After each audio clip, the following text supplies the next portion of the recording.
It looks like teams facing elimination have zero luck whatsoever. Before we hop into it, we're in a Undisputed Era shirt because by the time this goes up, it'll be Saturday, and NXT has Adam Cole facing Pat McAfee. That'll be fun. I do like me some wrestling.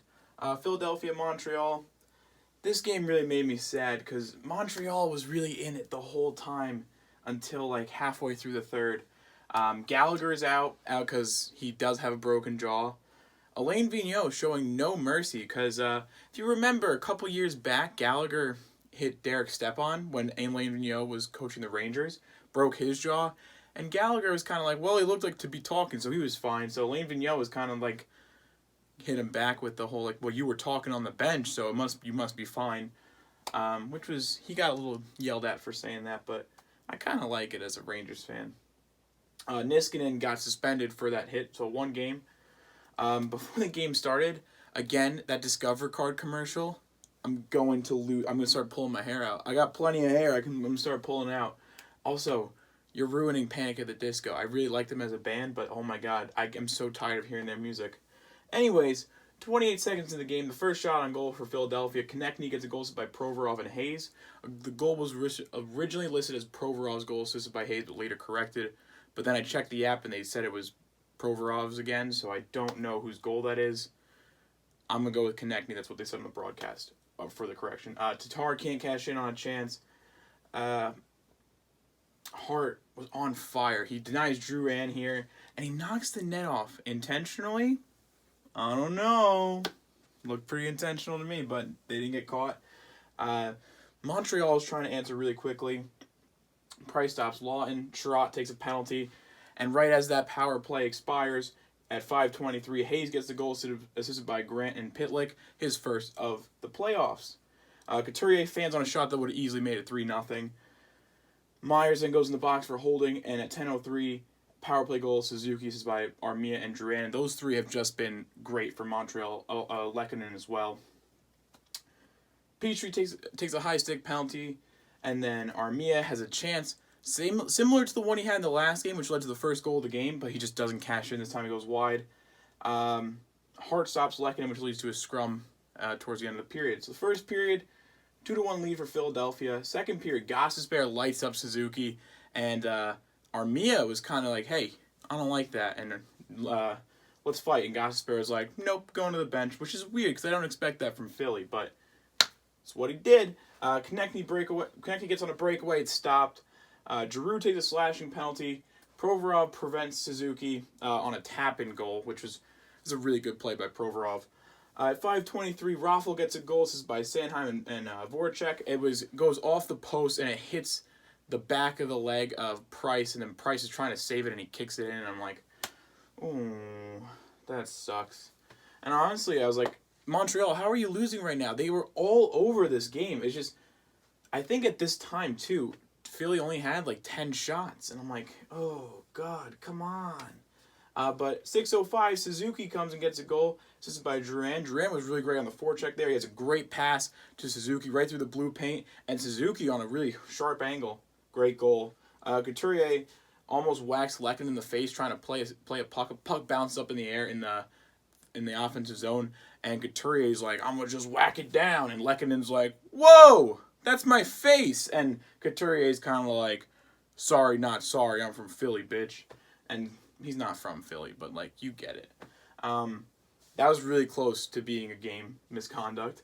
Domi has a really hard shift here. Domi turns the puck over in the neutral zone, takes a holding penalty, while taking the holding penalty, gets elbowed in the face, and he goes down because of the elbow and slides ribs first really hard into the post.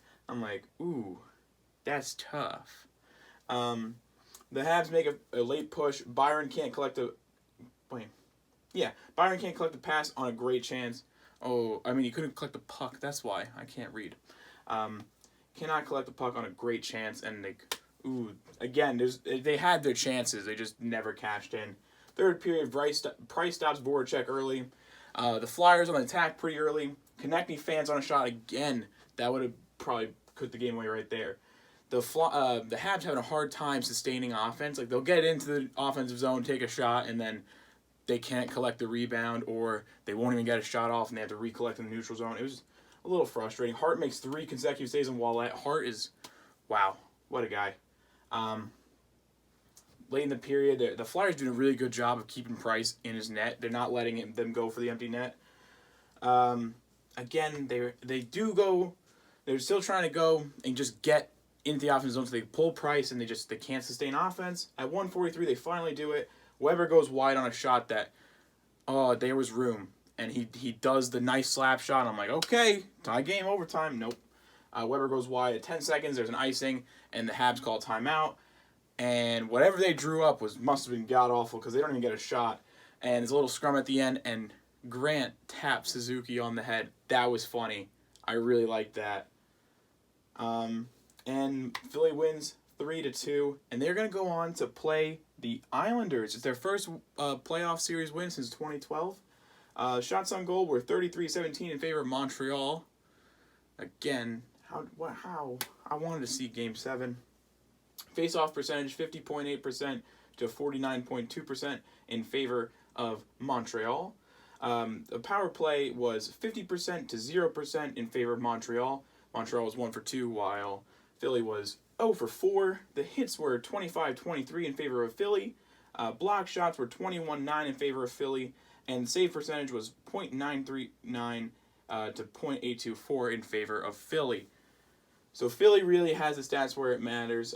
Sadly, Montreal's Cinderella story ends. But if you want to look on the bright side, Suzuki, Drouin, Lehkonen, Armia, they look good. I mean, that's something. I mean, especially Suzuki's going to be a stud. I mean, I don't know that Montreal makes the playoff next year, but I mean, they have the core to do it. I mean, I just talked about Ottawa. I mean, it's going to be a tight group. I mean, we'll see.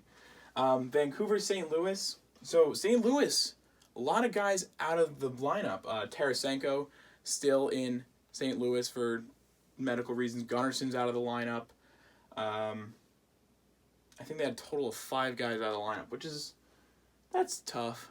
I mean, that's not easy. But Jordan Binnington is back in net, and Edler is back from taking a skate to the ear.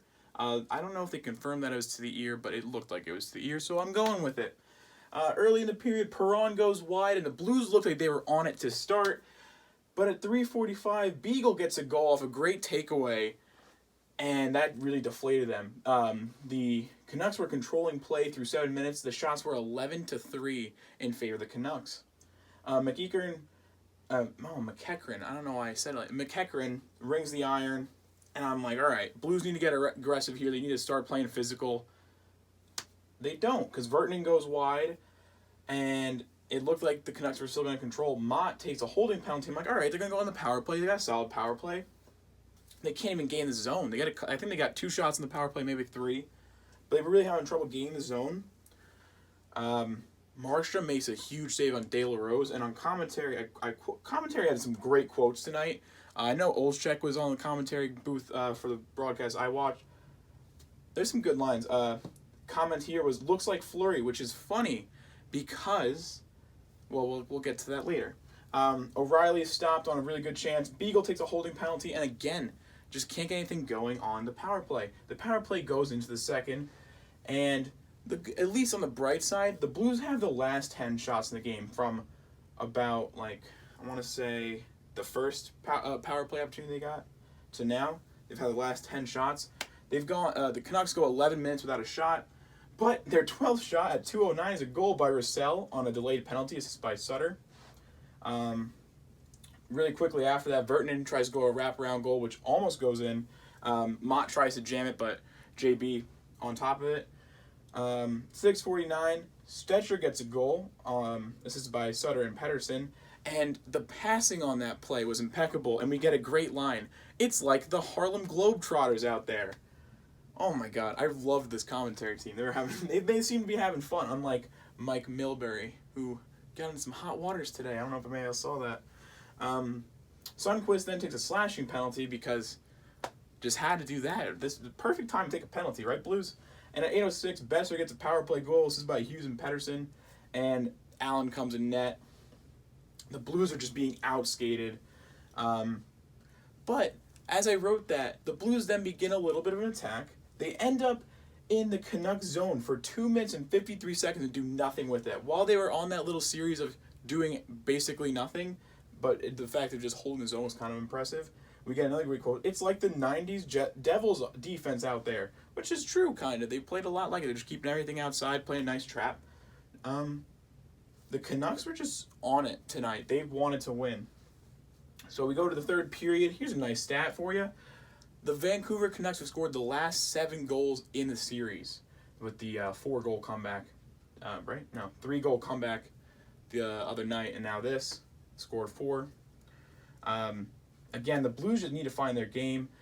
They get a little bit of shots going. They get a little bit in front of the net. There's some trouble in front of the net, and then Blaze takes a shot, and Markstrom's not even looking, and just the puck luck of this, it goes right into his glove, and I'm like, yeah, the Blues aren't winning. At 6:32, though, on a delayed penalty, Schwartz gets a goal. This is by Dunn and O'Reilly. Looked like he probably could have challenged O'Reilly for goaltender interference, but they're like, nah, it's not a big a deal. It also looked like he got pushed into Markstrom, so like, I think he probably was entitled to his position, but whatever, doesn't really matter. Horvat and Pearson can't connect on a 2-on-1. 8:25 left in the game. Like, there's 8 minutes on the clock. They go empty net, and I'm like, whoa, what's up with that? But there's a stoppage because of a played on a high stick, so Allen goes back, and that's fun because they were like, let's just ruin Allen's stats a little bit more. At 13-19, Mont gets a goal by Beagle and Sutter. 4:27, empty net, the sequel. 4:27 on the clock, not like 4, you get it.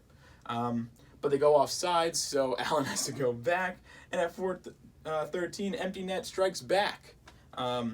18:38, Schwartz gets a goal by Perron and Pietrangelo, and they don't care. There's probably opportunities there. I mean, there's 4 minutes left in the game. They probably could have got a couple more, and they really could have. But you can just tell by their body language, like, let's go home. At 19:10, empty net goal by Mott. Vancouver wins 6-2. Some nice stats for them. They have 10 different goal scorers, 13 of their players with 2 or more points. Markstrom looks great. And now I'm going to talk about the Fleury comparison because they're going on to play Vegas, who have Marc-Andre Fleury, who has not lost a single game against Vancouver.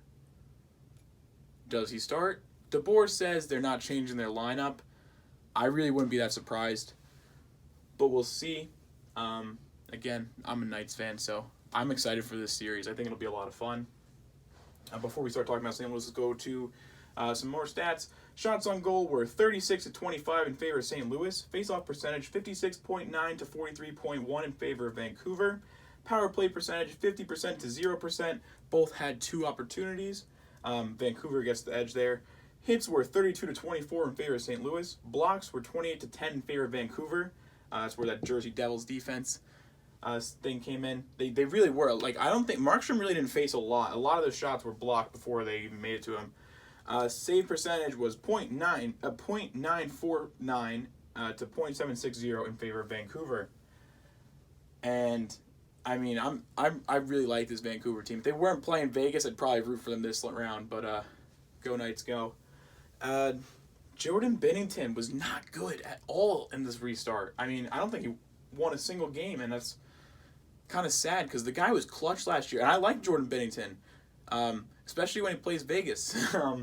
He's just, I don't know. I don't know what's up with that, but like, maybe I have no explanation really. Jake Allen did a lot better than he normally does, and again, I talked about that before. I really do think the lack of a crowd and him having not to deal with all the people going like, "Oh, you suck, Allen. You're always like whatever." I mean, he played solid. Questions up here. Where does Pietrangelo go? The Rangers fan in me is like, I'd love Pietrangelo, but we have no cap space. I don't know. The Kings have cap space, but again, free agency is weird with the flat cap, so who knows? Also, I just have a personal question. If anybody can answer this, technically, are the Blues the longest reigning Stanley Cup champions? Now think about it. This might sound really stupid because there have been teams who went back-to-back, but I would argue that a back-to-back is a different title. You know what I mean? So, like the 2018-2019 season, when the Blues won, they have defended that championship until now, which is August 21st. Oh, well, while I'm recording, it's probably 22nd now. It's definitely past 12. So, I don't know. I think that makes him the longest reigning, right? Someone like for a single season, right? I don't know. It's a stupid stat. I just thought about it. Um, the Stanley Cup is hard to defend. It is. Like, the Capitals couldn't do it last year either.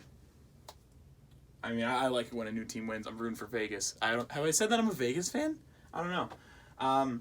If you enjoyed this, I didn't say it last time, but like and subscribe because I don't know. I was doing much better on Instagram. But yeah, that's all I gotta say about this. I'm going to do my teams that got eliminated in the play-in and then cover tomorrow's game. There's only one game tomorrow, I think, which is Colorado Dallas. So we'll get to that when we get to it. Thanks for watching.